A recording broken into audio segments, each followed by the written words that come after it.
Hello YouTube, it is Vikeejeah here, and I am going to be talking to you guys about my but my pre-op visit for weight loss surgery. So, about, was it last week? It was the 8th, so yeah, last week I went for my pre-op visit. And I believe I talked to you guys a little bit about it before, or just let you know that I was going to it or something like that. So, I received a lot of information that day and spent like, oh gosh, 6 hours at the hospital. So, as I said before in my first video about this, I am having my surgery at the Boston Medical Center. And, I went for a pre-op visit with my surgeon. Also, I had to have a gallbladder ultrasound, and I had to get do a blood test and fill out paperwork and all that stuff. Now, they gave me some information to take home to prepare for surgery, so I just wanted to share that with you guys for anyone who is considering weight loss surgery or just wants to know a little more about it. To recap what my procedure is going to be, it is called a sleeve gastrectomy, which simply means that my stomach is going to go from a normal size stomach to about, I don't know, like that. And they simply section it off, sew it up, and remove whatever is left over because it's no longer needed. They do it laparoscopically, so they don't actually cut you open. They just make like 5 incisions, like little holes in your abdomen, and then they go in with the tools and do it that way. Now, how they're planning to get my stomach out of a hole is beyond me. I'm not gonna think about it. I'm gonna be knocked out. But you spend 2 nights and 3 days in the hospital. So I'm going in on Tuesday, and I'll be coming out Thursday, like Thursday afternoon. And let's see. So they gave me a few things to prepare. So this week I'm supposed to be refraining from any aspirin products like ibuprofen, Aleve, Advil, Pepto. Oh, I'm supposed to be off appetite suppressants. I just took one today. I guess I should have read that. But anyway, I just won't take one tomorrow. And I didn't take any the other days, so I should be fine. You're not supposed to have any herbal supplements, like one-a-days and things like that, or fish oils, 7 days prior to surgery. So I have not had any of those things, but I just took one of my prescribed appetite suppressants today. So I'll lay off those.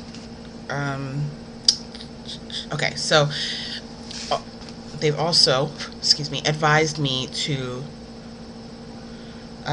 take 1 bottle of citrate magnesia, which they did not provide me with, but I'm imagining since they didn't give it to me, it's just over the counter.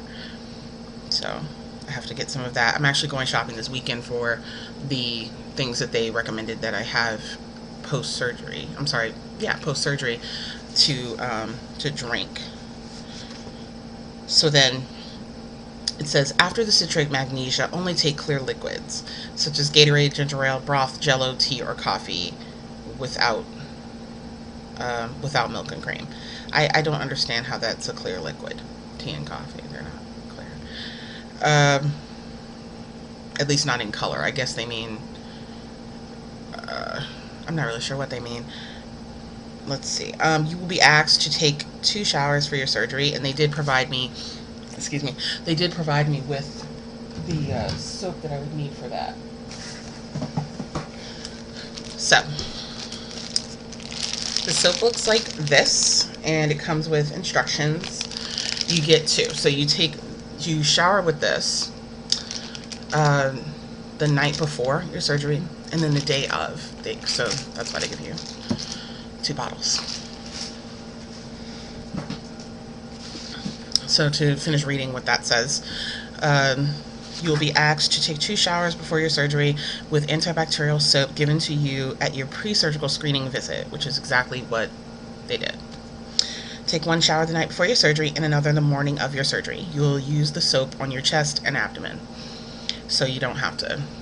They actually said avoid your private area with this stuff. Nothing to eat or drink after midnight before surgery. And remember to review your diet stages carefully. And it's on like the next page. So they actually told me that they will call me the day before the surgery to give me the exact time, because at the moment I'm the second person scheduled for surgery. But if for whatever reason the first surgery is canceled, then I would go first, in which case I would have to arrive very early. They don't tell you in advance because there's no real way of knowing. So the next thing is items needed after weight loss surgery. So this is going to be like my diet and my nutrients post-surgery. They have must-haves, should-haves, and then liquid options. Must-haves are protein shakes, and they have examples like whey protein powder, EAS Advantage Edge, Carb Control, and other approved products. They have a list of approved products that they provide you with after the surgery. But pretty much, like the whey protein powder that you can get at GNC or like health stores. So the next thing is children's chewable multivitamins like Flintstone Complete or Centrum Kids. I already take like a multivitamin for petites people, which is kind of weird because I'm not, but my mother is and she buys them, so I take them. Or it also says Centrum adult chewable vitamins, but avoid gummy vitamins. So it needs to be the chalky, chewable kind. I'm thinking I'm probably going to do the adult ones. Yeah, I need a lot of nutrients. I'm a big gal. So calcium. Wow, I can't speak today because yeah. Calcium citrate with vitamin D. Examples: Wellesley liquid, citrate petites, crushed or dissolved. I guess I'm going to be visiting Whole Foods or GNC or something because there's a lot of stuff that I'm not familiar with, and if it is available over the counter and I can just get it at CVS or whatever, that's fine. I'm just not familiar with a lot of the stuff. Okay, so liquid sublingual B complex, like Nature's Bounty or Spring Valley. Now, I've heard of B complex. I've heard of vitamin D, of course. I've heard of multivitamins and protein shakes. I've heard of all these things. I'm just not familiar with the brands and names and all that. So the should-haves. They suggest that you have yogurt that is light with no sugar added.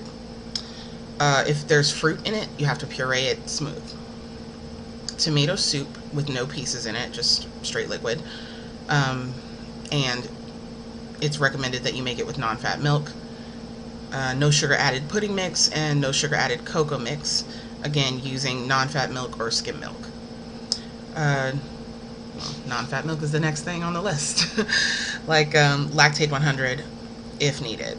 And then sugar-free gelatin mix like Diet Jello. So that's what I would be on. I would be on a liquid diet. I'm going to be on a liquid diet after surgery for about 6 to 8 weeks.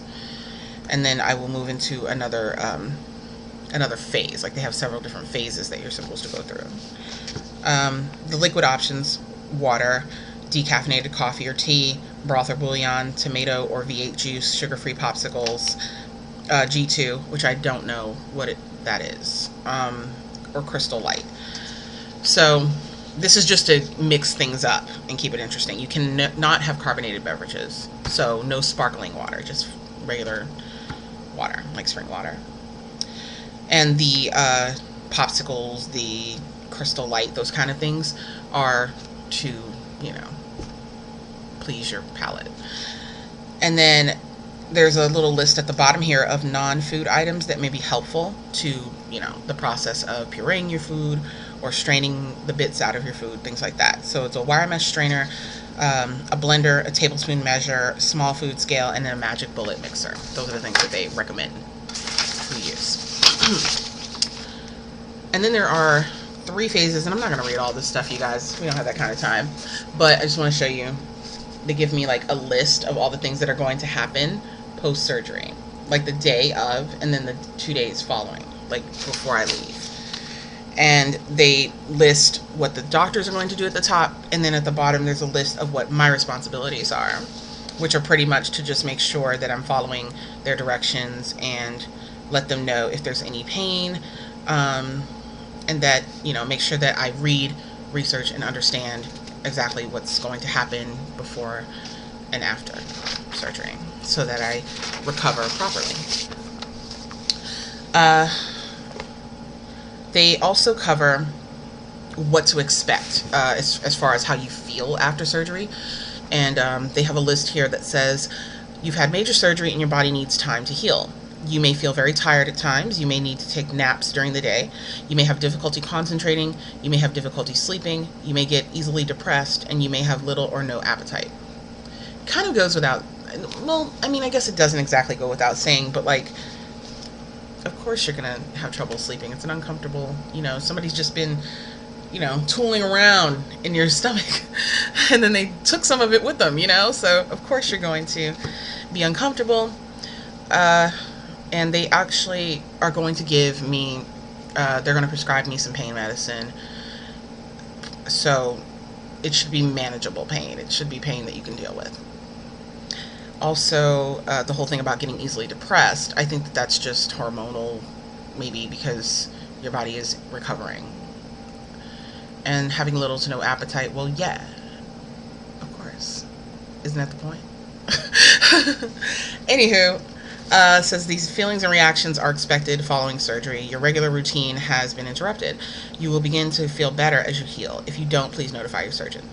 And then they cover what the incisions should look like, you know, to avoid infection. You should pay attention to that. Some things that stand out here. It says if you shower, you may wash around your incision gently with a moist towel. Dry your incisions well by gently patting with your towel. Never leave your incisions wet. Do not soak in the tub until you've been cleared to do so by your surgeon. I don't do that anyway.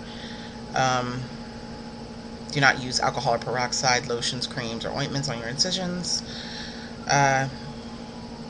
Things like that. They're just letting you know, what they should look like, how to take care of them so that you avoid infection. And then there's some more information about your diet, your bowel movements, and what to expect with that.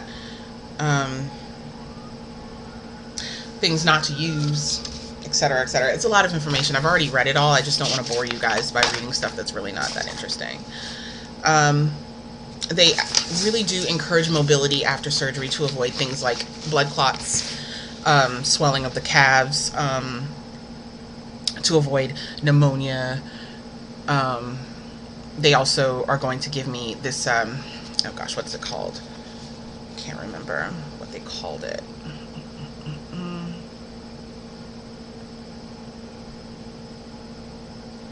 They recommend that you don't lift anything heavier than 10 to 15 pounds for 6 weeks. You're allowed to drive as long as you're not taking narcotic medication. You should avoid traveling long distances until you're approved by your surgeon to do so. So like no flying anywhere, no I guess driving for long distances, things like that. You may climb stairs, you may go outside. Do not do any abdominal exercises. So I'm hoping to continue my workout routine that I've finally got myself on. Finally got on the hour-long workouts. So I'm guessing that I should probably just kind of refrain from that and just walk. No bike, because that actually, my legs tend to hit my stomach when I use the bike. So no bike, just probably the treadmill for now. And then, let's see. Oh, this cracked me up. I want to read this to you guys. You may resume sexual activity about 4 weeks after your surgery unless your surgeon has told you otherwise. If you are a woman of childbearing age, birth control is important after your surgery. you're very fertile. There's an increased chance of becoming pregnant during the extreme weight loss period, which may be harmful to the developing fetus. Now, the developing fetus part, that's not what I found funny. The part that I found funny was that they have to even let you know this. Like, who wants to have sex when they're sore like that? Like, I don't know. That's crazy funny to me. Anywho,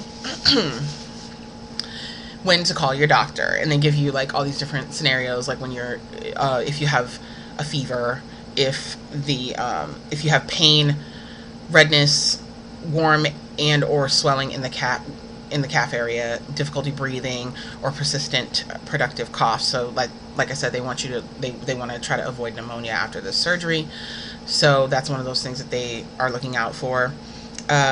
Continued or worsening abdominal pain, diarrhea that lasts for more than a day, nausea and or vomiting, intolerant. Like all these things that they're listing are rare.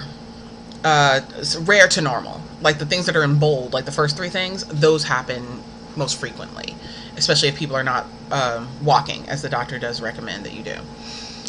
Walking every hour, or like, just making sure that you're mobile and you're not sitting for too long, or laying for too long.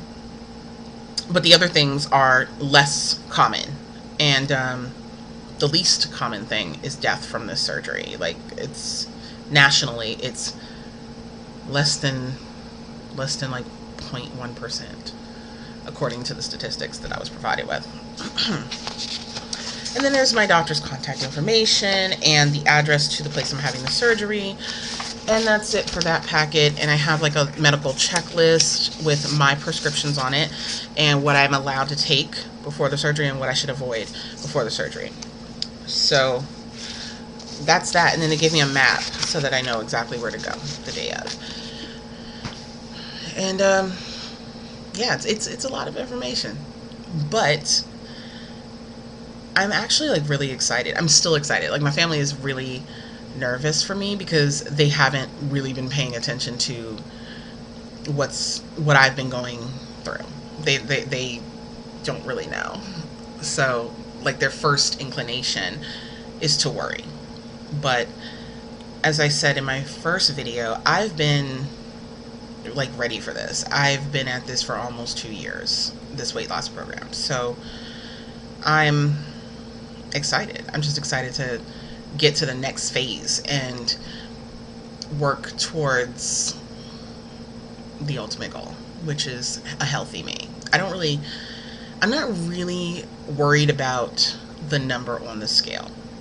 I think whenever my body plateaus and I'm at, at a healthy weight and I'm doing well, like, that's when I'll be happy with, I'll feel like I accomplished the goal and the end result has been met. So I hope that this is informative. I hope this was helpful to anybody who is considering weight loss surgery. I hope this puts people's minds at ease that are out there who know me and are curious about what exactly is going to happen and if I'm prepared and all that. Like, I have family who live in other parts of the United States. I have friends from, various walks of life who have, expressed support. And I just wanted to make sure that everybody knows that I'm ready and I'm excited and I will keep you guys informed. So this was part 2 of the weight loss journey, and I will be back with part 3 after surgery. I'll probably, actually, you know what?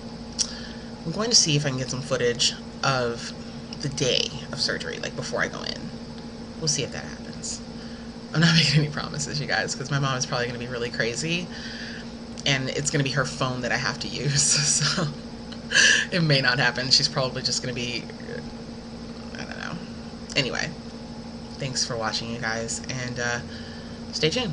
Peace out.